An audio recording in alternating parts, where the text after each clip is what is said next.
ময়মনসিংহের নিচ কল্পা ৩০ নং ওয়ার্ডে পানিবন্দী মাঝে তাঁতি দলের ত্রাণ ও সহায়তা বিতরণ।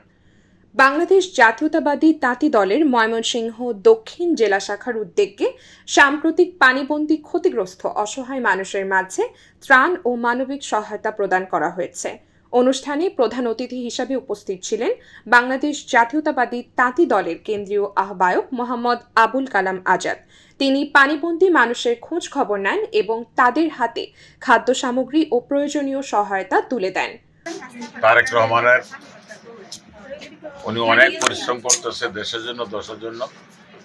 সবার আগে বাংলাদেশে একটা স্লোগান নিয়ে উনি প্রতিনিয়ত কাজ করে যাচ্ছেন গরিব দুঃখী অসহায় মানুষের মাঝে। আমাদেরকে বলছেন যে যেভাবে পারেন আপনারা গরিব দুঃখী অসহায় মানুষের পাশে দাঁড়ান। তো আপনারা আসছেন কষ্ট করে, তাঁতি দলের নেতৃবৃন্দ, আপনাদের সবাইকে ধন্যবাদ। তারেক রহমানের পক্ষ থেকে আপনাদেরকে সংগ্রামী সালাম জানাই। এই জন্য উনি নির্লসভাবে গরিব দুঃখী অসহায় মানুষের মাঝে তাদের মুখে হাসি ফোটানোর জন্য কাজ করে যাচ্ছেন।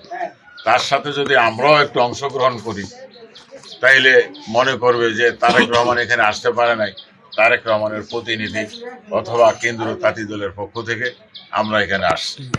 প্রধান অতিথির বক্তব্যে মোহাম্মদ আবুল কালাম আজাদ বলেন, দুর্যোগের সময় দলীয় নেতাকর্মীদের মানুষের পাশে দাঁড়ানো নৈতিক দায়িত্ব।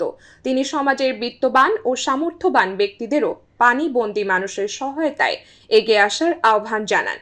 এ সময় তাঁতি দলের বিভিন্ন পর্যায়ে নেতাকর্মী, স্থানীয় গণ্যমান্য ব্যক্তি এবং স্বেচ্ছাসেবীরা উপস্থিত ছিলেন।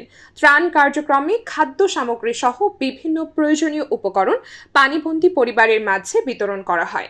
আয়োজকরা জানান, ক্ষতিগ্রস্ত মানুষের দুর্ভোগ কমাতে তাদের এই মানবিক কার্যক্রম ভবিষ্যতেও অব্যাহত থাকবে। আয়েশা নিঝুম, নিউজ ডেস্ক, এইমাত্র টিভি।